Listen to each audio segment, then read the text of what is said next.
주님을 따르기 위한 결단, 주님을 따르는 자여 결단하라, 이런 제목으로 같이 은혜를 나누려고 합니다. 오늘 이 시간도 성령님께서 우리 예배를 인도하고 계신 줄로 믿습니다. 보통 토요일날 주일 예배를 위해서 찬송을 한 두 곡 정도는 늘 준비를 합니다.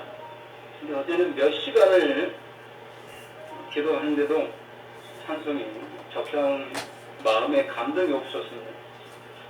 그래서 찬양팀에서 인도하는 대로 해야 될 것 같다. 그래서 어제 그렇게 연락을 했습니다. 오늘 설교 말씀하고 딱 맞는 그 찬양을 우리 인도자께서 선택하셨습니다. 주님 뜻대로 살기로 했네. 주님 뜻대로 살기로 했네. 이 세상 사람 날 몰라줘도, 이 세상 사람 날 몰라줘도 세상 등지고 십자가 보내, 세상 등지고 십자가 보내 뒤돌아서지 않겠네. 여러분, 오늘 읽은 말씀 좀 기억하십니까? 마지막 62절 보면 쟁지를 잡고 뒤를 돌아보는 자는 하나님 나라에 합당하지 아니하시니라. 성령님께서 우리 예배를 인도하고 계신 줄로 믿습니다. 기도하는 우리 찬양팀 리더자 집사님을 통해서 하나님이 이렇게 인도하시는데, 저는 이 찬양을 부르면서 정말 성령님께서 이렇게 인도해 감사했거든요. 근데 우리 장로님 기도하는데 또 한 번 놀랐습니다. 장로님이 평소에 아버지라는 찬송 아시도 모르는 찬송입니다. 근데 오늘 우리 은총에서 처음 부른 찬송일 거예요, 아버지. 그 장로님 그 기도하셨다. 성령님께서 인도하고 계신 줄을 믿습니다. 오늘 성령님이 주시는 그 음성을 들을 수 있는 저 우리 성도님들 되시기를 주님의 이름으로 축복합니다. 우리 조상들의 격언 중에 굴로 들어온 법을 자기 발로 찬다는 말이 있습니다. 예수님께서 예루살렘으로 올라가시는 마지막 여정을 사마리아를 거치려고 합니다. 그들은 외로운 자들이었습니다. 그들은 왕따당하는 자들이었습니다. 그들은 완전히 소외된 자들이었습니다. 인간 취급을 받지 못합니다. 그러나 예수님은 그들을 사랑했습니다. 그들의 영혼을 구원해 주려고 하는 겁니다. 그들에게서 귀신을 쫓아내고 병을 고쳐주려고 하는 겁니다. 그런데 그들이 거절했습니다. 자기들에게 굴러온 독을 스스로 자기 발로 차는 어리석은 자들입니다. 그러나 예수님은 이들을 저주하지도 책망하지도 비난하지도 않습니다. 그냥 다른 마을로 가십니다. 살다가 보면 이해가 안 되는 것들이 참 많습니다. 그 중에 사랑을 받을 줄 모르는 사람들이 있습니다. 마음 안위를 하면서 사랑을 많이 주면, 이 정도 사랑을 주면 좀 사랑을 알고 받을 수 있지 않을까. 그런데 사랑을 받을 줄 모르는 사람들이 있습니다. 많이 사랑할 줄수록 그 사랑을 모르는 사람이 많이 있다는 겁니다. 쉽게 이해가 안 되는 것들입니다. 우리 온천교회 성도님들은 이런 어리석은 자가 되지 않기를 소원합니다. 오늘 사마리아 사람들처럼 하나님께서 더 많이 사랑해 주고 계시는데, 예수님이 특별히 더 사랑해 주고 계신 그걸 모르는 어리석은 자들. 어쩌면 오늘 우리도 그러고 있는지도 모릅니다. 하나님께서 나를 누구보다 더 사랑하고 계시는데, 또 목사를 통해서 성도님들을 통해서 나를 유난히 사랑하고 계시는데 그걸 모르고 있는 어리석은 자는 아닌가. 오늘 하나님의 사랑을 알고 누군가가 나를 사랑해 주는 것을 깨닫고 받을 수 있는 지혜로운 자들이 될 수 있기를 소원합니다. 오늘 말씀의 내용은 사마리아 사람들이 거절하자 예수님은 다른 마을로 가십니다. 그런데 다른 마을로 가시는 그 길에서 세 사람이 예수님을 따르겠다고, 예수님의 제자가 되겠다고 결단을 합니다. 그런데 그들이 수많은 사람들 중에서 이 세 사람이 예수님을 따르겠다고 예수님 앞에 나와서 자원하여 결단하는데, 과연 그 결과가 어떻게 되었을까? 이 세 사람이 과연 예수님의 제자가 되었을까? 알 수 없습니다. 왜냐하면 이 세 사람에게 예수님께서 공통적으로 결단을 요구하고 있습니다. 내가 예수님의 제자가 되겠습니다. 수많은 사람들 그 누구도 감히 용기를 못 내는데 이 사람들은 용기를 내서 내가 예수님의 제자가 되겠다고 일어섰습니다. 그리고 예수님 앞에 나와서 자원합니다. 그래서 예수님이 이 세 사람에게 공통적으로 그래? 그렇다면 너는 이걸 결단해야 한다. 너는 이걸 결단해야. 너는 이걸 결단하라. 오늘 요구하고 있다는 겁니다. 과연 이 세 사람은 예수님의 이 요구를 받아들였을까? 결단을 했을 때 과연 결단했을까? 그리고 그들이 원하는 대로 자원하는 대로 예수님의 제자가 되었을까? 성경은 정확하게 답을 말씀해 주지 않고 있습니다. 중요한 것은 오늘 이 결단을 저와 우리 성도님들에게 똑같이 요구하고 있다는 겁니다. 오늘 주님의 음성을 듣고 우리가 결단하면 주님의 제자가 될 수 있습니다. 그러나 결단하지 않으면 여전히 교회만 왔다 갔다 하는 종교에 불과합니다. 천주교인, 불교인, 유교인, 기독교인 그 중에 하나에 불과하다는 겁니다. 오늘 주님의 음성을 귀 기울여 들으시고 결단하고 주님의 제자가 되시는 위대한 신앙의 결단이 있는 우리 성도님들 되시기를 주님의 이름으로 축복합니다. 첫 번째 사람에게 요구하시는 결단이 있습니다. 오늘 이 사람은요, 예수 앞에서 이렇게 이야기합니다. 선생님, 어디로 가시는지 나는 선생님을 따르겠습니다. 이 말씀은요, 내가 예수님을 구주로 믿겠습니다, 이 말이 아닙니다. 내 삶을 전부 내려놓고 이제 예수님의 수행 제자가 되겠습니다. 예수님의 12제자처럼 나도 그렇게 예수님을 따르겠습니다. 이렇게 결단하는 겁니다. 이건 자원입니다. 누가 강요한 게 아닙니다. 이 사람은 신앙이 있는 사람입니다. 믿음이 있는 사람입니다. 사실 이 사람의 신분은 서기관이었습니다. 마태복음 8장 19절에 보면 이 사람이 서기관이라고 말합니다. 당시의 서기관은요, 학식과 재력과 권력을 가진 사람들이었습니다. 그래서 정치적으로 종교적으로 최고위층 사람들이었습니다. 많은 기득권을 가진 사람들, 이런 사람이 예수님의 수행 제자가 되겠다는 겁니다. 이건 믿음입니다. 또한 이 사람의 믿음을 마태복음 8장 19절에 보면 알 수 있는데 예수님을 선생님이라고 부릅니다. 우리는 선생님, 요즘 선생님 존경받지 못하는 선생님이지만 유대인의 선생님 랍비는 다릅니다. 자기 아버지보다 더 우선인 존재가 랍비입니다. 선생님입니다. 유대인들은 선생님이 절대적인 존재입니다. 그래서 그 선생님이 말씀하신 대로 따릅니다. 예수님을 선생님으로 불렀다는 것은 바로 이 사람이 예수님을 극히 존경하고 예수님께 완전히 압도되었다는 것을 보여주고 있습니다. 그 무엇보다도 우선권을 이분에게 두겠다고 결단하는 이 믿음이 있는 사람이라는 겁니다. 서기관은 예수님의 능력을 보고 그 권능 앞에 압도되어서 예수님의 제자가 되겠다는 믿음이 생긴 겁니다. 믿음은요, 언제 생기는가? 하나님을 경외하고 두려울 때, 또 예수님을 경외하고 두려워하면서 예수님 앞에 압도될 때, 그때 믿음이 생깁니다. 예수님을 가볍게 여기는데, 하나님을 우습게 여기는데 믿음이 생길까요? 생길 수 없습니다. 그건 믿음이 아닙니다. 그건 요행을 바라는 겁니다. 하나님 앞에 꼼빡 죽는 거, 하나님 앞에 꼼짝 못하는 거, 이게 하나님을 믿는 믿음의 시작입니다. 바로 이 서기관은 이런 믿음이 있다는 겁니다. 예수님 앞에 예수님의 능력을 보면서 귀신도 떠나네, 병도 고치네, 사람이 변하다네, 예수님께 압도된 겁니다. 그래서 예수님의 제자가 되겠다고 나서는 겁니다. 믿음이 생긴 겁니다. 우리가 지금 모든 성도님들에게 예수님께 압도되는 이런 믿음이 생길 수 있기를 소원합니다.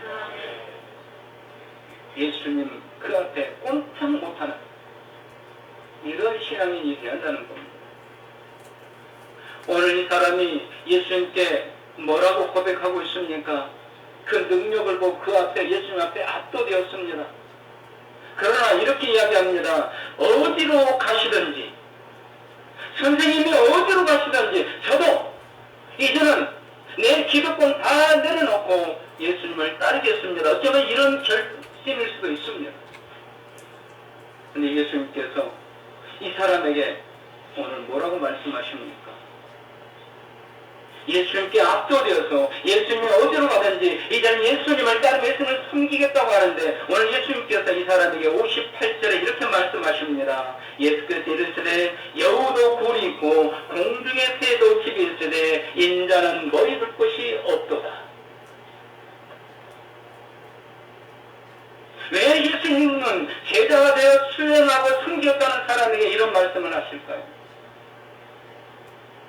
예수님은 네가 진정으로 내 제자가 되려면 너에게 한 가지 더욱 결단해야 될 것이 있다. 그것 좀 말씀하시는 겁니다. 왜입니까? 예수님은 이 사람의 마음을 지금 알고 계시거든요. 이 사람의 마음을 읽고 계시거든요. 여러분 오늘 내 마음 나도 모르죠.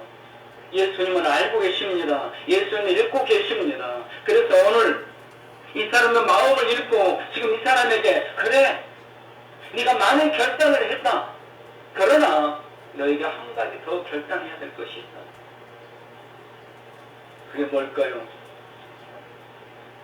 오늘 주님이 뭘 결단하고 합니까? 알 수 없는, 쉽게 이해할 수 없는 말씀을 하십니다. 여우도 굴이 있고 공중에 새도 집이 있는데 나는 머리 둘 곳이 없다. 나는 머리 땅에 대고 편히 둘 나는 집 한 칸이 없다. 오늘 예수님이 이렇게 말씀하시는 겁니다. 왜냐하면 예수님이 이 사람의 마음을 지금 읽고 있기 때문입니다.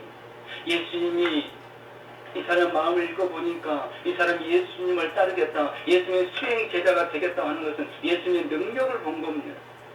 그리고 그 예수님 주위에 있는 예수님의 그 제자들, 예수님의 능력을 행할 때마다 여러분 예수님의 제자들의 표정이 어땠을까요? 얼마나 자랑스러웠겠어요. 그러니까 이 사람이 본 건 바로 그거였습니다. 예수님의 능력, 예수님의 제자들의 자랑스러운 그 모습, 명예심이었습니다. 그래서 예수님은 그래 좋다. 네가 어떤 마음으로 갖고 나를 따르든 좋다. 그런데 한 가지를 더 해야 된다.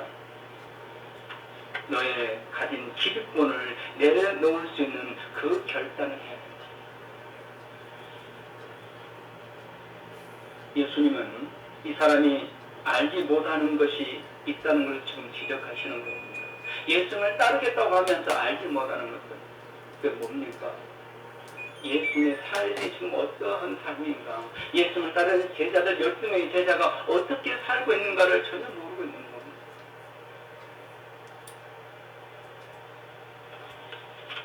여러분 목사가 어떻게 살고 있는지 여러분 알고 계십니까? 좋은 차 새로 차서 그거 타면서 부유하게 살고 있는 것 같습니까? 예수님의 제자들은 어떻게 살았을까요? 예수님은 자기 삶을 통해서 대변해주고 있습니다. 나는 공중의 새도 기본적으로 자기가 그 잠을 잘 쉴 그 처소가 있지만 나는 없다. 나를 따르는 이 제자들, 네가 보기에 그렇게 명예가 있고 자랑스럽게 보이느냐? 바로 이들은 오늘 밤 당장 자기 몸을 밀 처소가 없다. 네가 나를 따르겠거든 오늘 이렇게 결단을 할 수 있어요. 때때로 배가 고프고 때때로 헐벗고 때때로 잠을 못 자고 추위에 떨고 네가 그럴 수 있느냐? 이런 고난도 네가 감당할 수 있느냐? 오늘 우리가 예배 시간에 부른 찬송처럼 십자가를 질 수 있느냐? 주님 오늘 이 결단을 요구하시는 겁니다. 과연 이 사람은 어떻게 했을까요? 대부분의 성경 예술자들은 이 사람은 결국은 그냥 돌아갔다고 해석합니다. 제자가 되지 못했다는 겁니다. 성경에요, 이런 사람 의외로 많습니다. 여러분, 가룟 유다도 예수의 12 제자였지만 결국은 돈, 그 물질, 그걸 포기 못하고 결국은 선생님을 팔고 그는 비참하게 최후를 마치고 말이죠. 초대교회 그 성령님이 강하게 역사하셨던 아나니아, 초대교회 아나니아 삽비라 부부가 그랬습니다. 이들도 명예심, 이 헌금을 함으로 교회 앞에 자기들이 높이 들려지는 그 명예심. 여러분, 그래서요, 지혜로운 성도님은요, 헌금, 많은 헌금을 할수록 은밀하게 하는 게 지혜로운 겁니다. 아무도 모르게 무명으로, 오른손에 하는 왼손도 모르게. 그것도 지혜로운 방법인 겁니다. 큰 교회를 지으신 어떤 장모님은 교회가 다 완공되고 헌당 예배를 끝나니까 미국으로 이민 가버렸습니다. 자기 모든 재산을 다 헌신해서 교회를 세웠는데 왜 갔을까요? 그 늙은 나이에 왜 갔을까요? 내가 여기 있으면 목사님이 앞선 병이 아니라 교회에 지금 내가 주인이 된다는 거예요. 그래서 떠나가는 거예요. 때때로 주님께서 우리에게 이런 정말 기본적인 그 어떤 누리지 못하는 그런 것을 요구할 때가 있다는 겁니다. 다는 아닙니다. 때때로 어떤 때 배고픔을 당해야 될 때도 있고 수위를 당해야 될 때도 있고 과연 그때에도 네가 여전히 지금 이 12 제자들처럼 나를 따르겠느냐. 근데 이 마음을 보면 그게 없다 이겁니다. 지금 결단하라 이겁니다. 오늘 우리에게 주시는 주님의 음성인조 받으시길 바랍니다. 오늘 나에게 주시는 거예요. 오늘 예수님께서 내 마음 들으면서 이 마음을 보니까 너 배고프면 돌아설 것 같은데, 너 추우면 돌아설 것 같은데, 너 네 자식이 돈 없어서 눈물 흘리면 돌아설 것 같은데, 오늘 정말 네가 나를 따르면 오늘 결단하는 겁니다. 예수님이 물질을 다 버리고 가난한 자가 되라는 말씀이 아닙니다. 때때로 우리에게 그런 결단이 필요할 때 과연 어떤 고생이라도 어떤 가난이라도 어떤 배고픔이라도 감당해 내겠다는 그런 결단이 있어야 된다는 겁니다.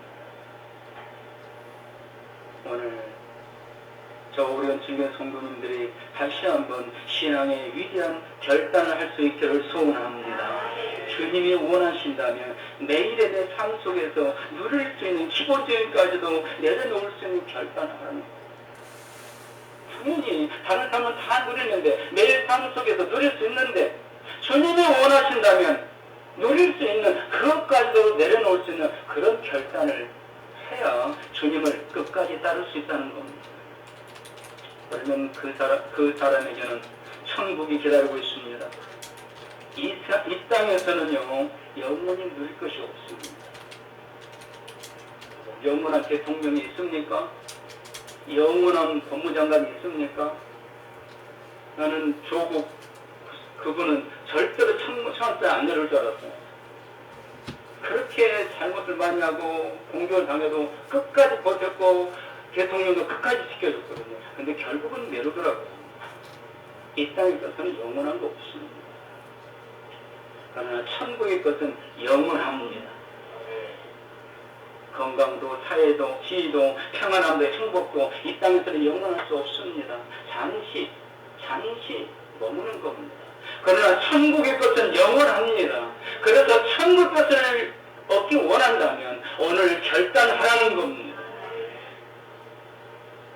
두 번째 사람을 통한 결단이 있습니다. 이 사람은 이름도 신분도 밝혀있지 않습니다. 그런데 예수님께서 이 사람에게 직접 말씀하십니다. 너는 나를 따르라. 세 사람 중에 다른 두 사람은 자기들이 스스로 예수님을 따르겠다고 그랬습니다. 그런데 이 두 번째 사람에게는 예수님께서 나를 따르라고 말합니다. 왜냐하면 그에게 믿음이 있었습니다. 예수님은 그 믿음을 보고 그 사람이 나를 따르라고 합니다. 그에게 적어도 세 가지의 믿음이 있었는데, 첫째로 순종하는 믿음이 있었습니다. 주님이 나를 따르라고 하니까 그 사람이 어떻게 했습니까? 그가 이르되 나로 먼저 가서 내 아버지를 장사하게 허락하옵소서. 그러면서 싫다고 거절하는 게 아닙니다. 순종하는 겁니다. 여러분, 믿음은 주님의 부르심에, 주님의 음성에, 주 말씀에 순종하는 것이 믿음입니다. 두 번째 이 사람의 믿음은 마태복음 8장 21절에 예수님을 주여라고 부릅니다. 주여. 여러분, 주여가 뭔지 아십니까? 당신은 나의 주인이십니다. 나는 당신의 종입니다라는 고백입니다. 내 생명도 당신이 주인이고, 내 건강도 당신이 주인이고, 내 자유도 당신이 주인입니다. 그런 종은요, 당시의 종은 주인을 위해서 존재합니다. 아무런 결정권이 없습니다. 주인이 결정한 대로 그냥 복종에 따르는 게 종이었습니다. 하루 종일 밖에 가서 일을 합니다. 식사 시간이 되면 집에 와서 주인을 위해서 식사 준비를 합니다. 주인이 먹을 때까지 자기는 곁에 서서 수종을 듭니다. 주인이 다 먹고 나면 그때 자기는 식사를 합니다. 이게 종이었습니다. 주인이 나를 다른 사람의 선물을 줄 수도 있습니다. 나를 팔아버릴 수도 있습니다. 악한 주인은 종을 죽이기도 했습니다. 근데 자기가 그렇게 예수님께 고백하는 겁니다. 나는 당신의 종입니다. 당신 마음대로 하십시오. 내 생명까지도 다 당신 것입니다. 믿음입니다. 오늘 우리에게 이런 믿음이 있으십니까? 세 번째로 이 사람의 믿음은 오늘 59절에 보여줍니다. 그는 나로 먼저 가서 내 아버지를 장사하게 허락하옵소서. 저도 많이 그러지만 우리는 결재권이 내게 있다고 생각합니다. 내 인생은 내가. 그래서 모든 결정권은 내가 가지고 내가 결정합니다. 그리고 하나님은 이렇게 내가 결정했으니 하나님 도와주세요. 여러분, 그러나 이것은 사실 올바른 신앙이 아닙니다. 기도할 때도 내가 다 결정해놓고 주님, 내가 이렇게 결정했으니까 이제 이걸 이루시는 분은 주님이십니다. 전능하신 하나님, 전능하신 하나님. 왜 전능하신 하나님 찾습니까?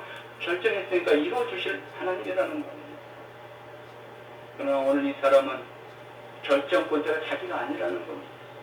내 아버지를 장례식을 해야 되는데 그때가 언제인지는 모르지만 내 아버지를 언젠가는 장례식을 해야 되는데 허락하여 주옵소서. 주님이 나를 부르셨습니다. 내가 주님을 따르겠습니다. 그러나 아직 내 아버지가 살아계십니다. 이 아버지가 돌아가시고 장례식이 끝나면 그때 주님을 따르겠습니다. 허락하옵소서. 그러나 우리 같으면 어떻게 했을까요? 네, 선생님 따르겠습니다. 언젠가는 내 아버지가 돌아가시고 나서 장례식을 끝나고 나서 선생님을 따르겠습니다. 이렇게 했을 겁니다. 근데 이 사람은 그렇게 하지 않았습니다. 내 아버지가 연로하시는데 이 아버지가 돌아가시면 장례식을 마치고 그리고 선생님을 따르겠습니다. 이걸 허락해 주옵소서. 이게 믿음입니다. 비록 자기의 의견을 내세울지라도 그러나 결정권자, 최종 결정권자는 예수님, 하나님께 맡기는 것. 이게 믿음이라는 겁니다. 이런 믿음을 가지시기를 소원합니다. 하나님은 꿈을 꾸라고 하셨습니다. 꿈꾸는 자에게 길을 열어주십니다. 복을 주십니다. 그런데 그 꿈이 내가 꾸는 꿈이죠. 근데 그 결정은 하나님이 하도록 하나님께 맡겨드려야 한다는 겁니다. 이게 믿음입니다. 내게 좋은 아이디어가 있습니다. 내가 너무 좋은 프로젝트가 있습니다. 그래서 그걸 계획을 세고 추진합니다. 그러나 하나님, 이거 결정권은 하나님께 있습니다. 하나님께 돌려드리라는 겁니다. 이게 믿음입니다. 오늘 이 사람에게는 이런 믿음이 있었습니다. 오늘 우리 모두에게 최종 결정권자를 하나님께, 우리 주님께 드리는 이런 믿음이 있기를 소원합니다.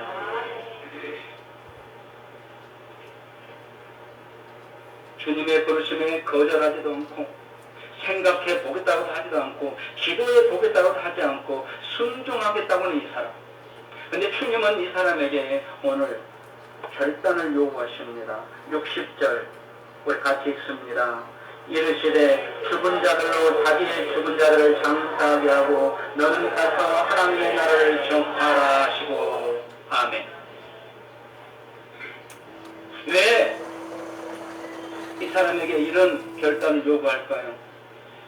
이 사람은 주님을 따르겠다고 답은 했습니다. 그런데 이 사람이 주님을 따르겠다고 하는 한 말이 있습니다. 나로 먼저 가서 해야 될 일이 있다는 겁니다. 주님이 부르셨는데 주님이 부르신 것보다 더 먼저 해야 될 일이 있다는 겁니다. 바로 이 사람에게는 우선권이 정리되지 않은 사람입니다. 그래서 이 사람이 필요한 결단이 있다는 겁니다. 너에게 필요한 것은 우선권이 있는 이 결단이 필요하다. 여러분, 주님을 믿고 신분이 바뀝니다. 믿으시기 바랍니다. 주님을 믿기 전에는요, 우리는 죄와 허물로 죽은 자들이고요, 사탄의 노예들입니다. 세상의 종들입니다. 그런데 예수님을 믿으면요, 하나님의 자녀가 됩니다. 천국 백성이 되었습니다. 신분이 바뀌었습니다. 그러면 신분 바뀜에 따른 우선순위가 있습니다. 회사에서도요, 평사원일 때, 과장일 때, 이사일 때, 자기가 CEO가 되었을 때 우선권이 다릅니다. 신분이 바뀌었으니까 우선권이 달라져야 되는데 이 사람은 여전히 신분은 바뀌었는데 주님의 제자는 되겠다는데 여전히 우선권은 그대로 옛날 것 가지고 있는 겁니다. 오늘 우리의 모습 아닙니까? 예수님을 주여라고 부르고 천국을 가겠다고 하면서도 나는 하나님의 자녀라고 그러면서 천국 백성이라고 하면서 여전히 옛사람의 그 우선순위 그대로 가지고 있는 거 아닙니까? 신분이 바뀌었으니까 우리의 우선순위도 바뀌어야 되는 겁니다. 이 사람이요, 지금 하겠다고 한 게 뭐냐면 내 아버지를 장사하게 하라고 없어서. 우리나라도 그렇지만 유대인들에게 장사는요, 무엇보다도 최우선권이었습니다. 가장 중요한 일이었습니다. 그 무엇보다도 장사 지는 이 일을 사람이 죽으면 장례식을 먼저 행해야 됐습니다. 근데 내 아버지의 장사하게 하라고 해달라는데 왜 예수님이 다른 말씀을 하십니까? 예수님은 지금 이 사람의 마음을 읽고 있는 겁니다. 왜냐하면요, 이 사람은 지금 아버지가 돌아가신 게 아닙니다. 아버지가 연로하십니다. 언제 돌아가실지 모릅니다. 이 사람 말은 이거예요. 내 아버지가 언제 돌아가실지는 잘 모르겠는데 어떤 돌아가시면 그 장례식을 마치고 다 정리하고 그리고 예수님을 따르겠다는 겁니다. 오늘 우리가 많이 그러지 않습니까? 하나님 그렇게 말씀하시는데요. 근데 이거 하고 나면 할게요. 내게 아파트 한 채 주시면요, 그때 열심히 선거할게요. 그러지 않습니까? 또 많은 사람들이 전도하다 보면 그런 사람들이 있습니다. 교회는 언젠가는 갈 겁니다. 근데 이거 되고 나면 갈 겁니다. 바로 이런 사람들이 오늘 주님은 말씀하시는 겁니다. 내게 한 가지 결단을 할 게 있다. 지금 자꾸 미루지 말고 이 일이 끝나면 그게 아니라는 겁니다. 지금 네 신분이 주님의 제자로 천국 백사로 바뀌었으면 지금 결단하라는 겁니다. 그리고 지금부터 행하라는 겁니다. 이게 뭡니까? 이제 신분이 바뀌었으니까 천국 복음을 전하는 것을 최우선으로 지금부터 하라는 겁니다. 자꾸 미루지 말고.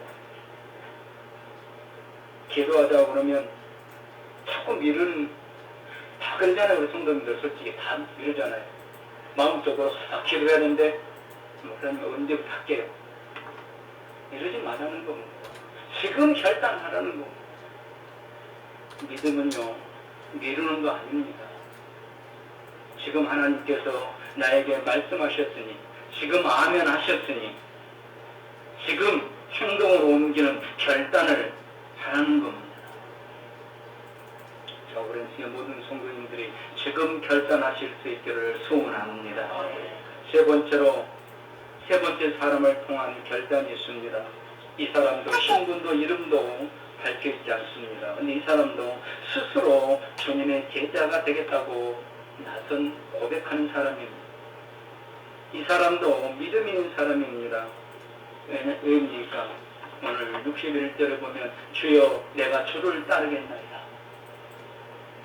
나도 주님을 따르겠다는 겁니다. 그리고 앞사람과 똑같이 허락하옵소서.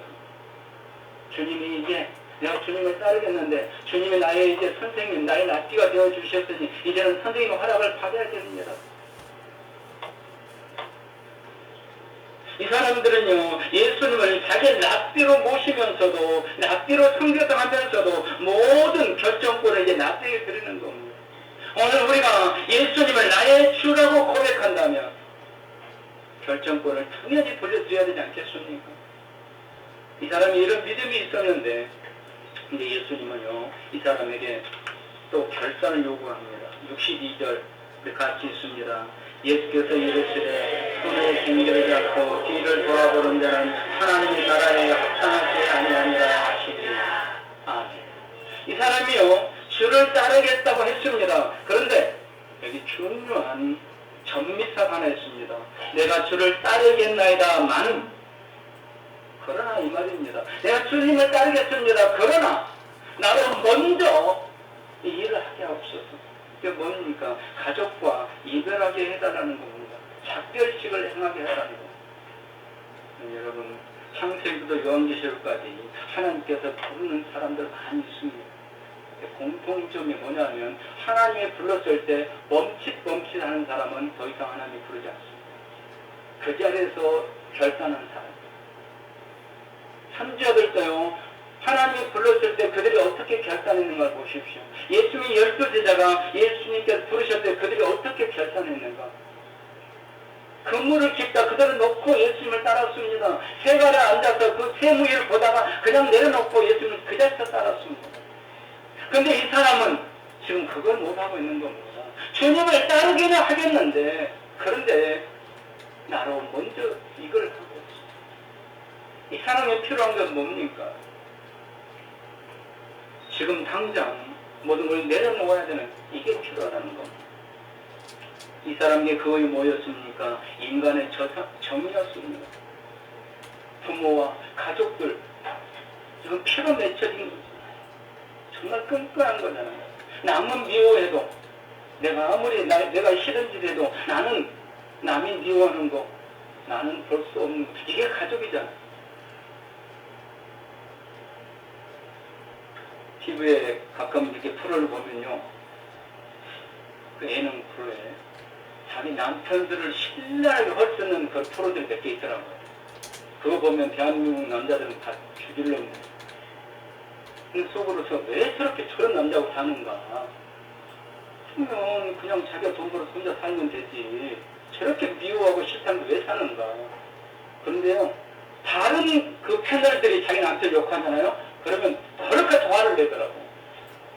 자기는 막 헐뜯고 욕을 하면서 죽일 놈 살려고 하는데, 다른 사람이 자기 남편 나쁘게 말하면 막 화를 내고 막 얼굴이 막 달라지더라고. 이게 인간의 정입니다.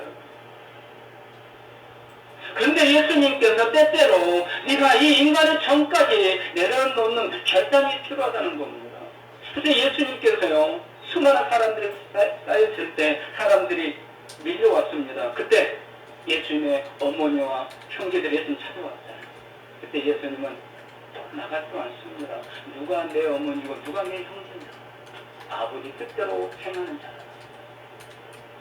어머니와 형제들을 더 이상 가까이 하지 않는다는 게 아닙니다. 새로운 가족 개념을 지금 이야기해 주는 겁니다.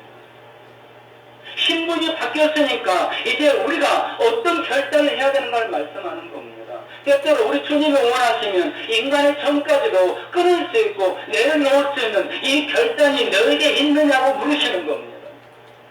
여러분, 내가 천국 가는데 부모가 가로막고 있다, 형제가 가로막고 있다, 그걸 끊고 천국을 가시겠습니까? 아니면 그 정에 매여서 지옥에 가시겠습니까? 주님은 이 사람의 마음을 지금 읽고 있는 겁니다. 왜? 이 사람이 지금 내세운 게 뭡니까? 내 가족입니다. 분명히 이 사람이 가족에 가면 가족들이 눈물을 흘리면서 만류할 거고 결국 그 눈물에 이 사람은 머물고 말 거다. 이걸 알고 있는 겁니다. 그래서 이 사람에게 결단을 지금 해야 된다고 요구하고 있는 겁니다. 결국 이 세 사람은요, 과연 이들이 예수님 앞에 결단하고 예수님의 제자가 되었을까? 확신할 수 없는 이런 사람들이 되고 말았습니다. 중요한 것은 오늘 우리입니다. 주님께서 우리에게 가난한 자가 되라고 말씀하시는 게 아닙니다. 때때로 주님을 따르다 보면은 그렇게 힘들고 어려운 그런 역경과 극한 가난과 배고픔과 그런 추위가 온다 할지라도 끝까지 주님을 따르겠느냐 그런 결단이 있느냐고 물으시는 겁니다.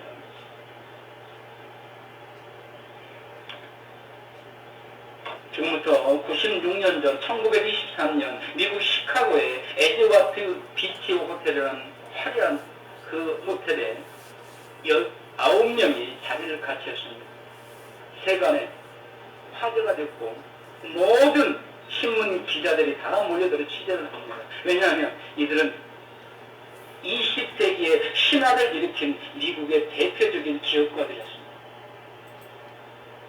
재벌들이 거기 최고의 재벌들이 9명이 모인 겁니다. 이들은 교육도 많이 받았고 명성도 있는 성공한 사람들이었습니다. 세상적으로 부러울 것이 없는 사람들이었습니다. 그래서 그들의 9명의 모임이 대화제가 된 겁니다. 그리고 25년이 지난 1948년 이 9명이 과연 25년 후에 어떻게 되었을까? 어떤 기자가 다시 추적을 해서 이걸 사설에 찍었습니다. 9명 중에 하나는 정신 이상자가 되어서 정신 이상 병동에 수용되어 있고 3명은 파산해서 빚에 쫓겨서 도피생활 하다가 굶어 죽었습니다. 2명은 감옥에서 이제 막 출옥을 했는데 오갈 데가 없어서 자살하려고 있고 3명은 이미 자살을 했습니다. 9명 모두 다 세계 화제가 됐던 그 재벌들이 9명 모두가 25년 후에 비참하게 끝나고 말았다는 겁니다. 이 기자는 한 가지를 이야기했습니다. 이들이 진정한 행복이 뭔지를 모르고 헛된 것을 쫓은 인생이었기 때문이다. 만약 영생을 쫓았다면, 천국을 쫓았다면, 하나님을 쫓았다면 이렇게 끝나지는 않을 것입니다. 이런 여운을 나누지는 기자의 의견이었습니다. 근데 저는 제가 더 충격을 받은 것은 미국을 세운 조상들의 후손이 이렇게 됐답니다. 그럼 미국을 세운 조상들이 어떤 사람들입니까? 영국에서 신앙의 핍박을 받고 신앙의 자유를 찾아서 메이플라워라는 배를 타고 그 신대로를 찾아가서 그 신앙으로 세운 나라가 미국입니다. 그래서 그들은요 제일 먼저 세운 게 교회였습니다. 자기 집이 아니었어요. 교회를 세우고 교회 주에 자기 집을 짓고 그리고 1년 동안 농사지어서 그 수확물을 가지고 하나님 앞에 감사 예배를 드렸습니다. 그게 추수 감사절입니다. 이런 신앙인들, 이 조상들이 세운 이 나라가 미국입니다. 그런데 그 후손들이 이 9명이 결국은 다 비참하게 죽었다는 겁니다. 과연 이 9명의 조상들은 전부 다 이민 온 사람들일까요? 아닙니다. 그 훌륭한 신앙 가문의 후손들이었습니다. 현재도 아마 그 할아버지, 그 부모들은 신앙 안에 살고 있을 겁니다. 그런데 돈 앞에서, 물질 앞에서 이들은 타락하고 말았다는 겁니다. 비참하게 끝나고 말았다는 겁니다. 제가 받은 충격은 이거였습니다. 주님께서 말씀하시기를 이제는 너희가 너희 자녀들을 위해 울 때가 됐다. 왜입니까? 미국 같은 그런 신앙으로 세운 그 나라의 후손들도요 물질 앞에서 이렇게 타락해서 이렇게 비참하게 몰락하고 말았어요. 우리의 후손들은 과연 어떨까요? 우리의 자녀들은 과연 어떨까? 그래서 너희 자녀들을 위하여 울 때라고 말씀하시는 겁니다. 이 자식들이 돈 많이 벌면 뭐합니까? 지옥에 가면 영원히 지옥 불구덩에서 고통을 당합니다. 제가 충격받은 것은 바로 이겁니다. 그의 조상들이 신앙으로 나라를 세우고 신앙으로 자손들에게 교훈했을 건데 물질 앞에서는 이렇게 부패하고 썩고 멸망으로 끝나고 말았다는 거예요.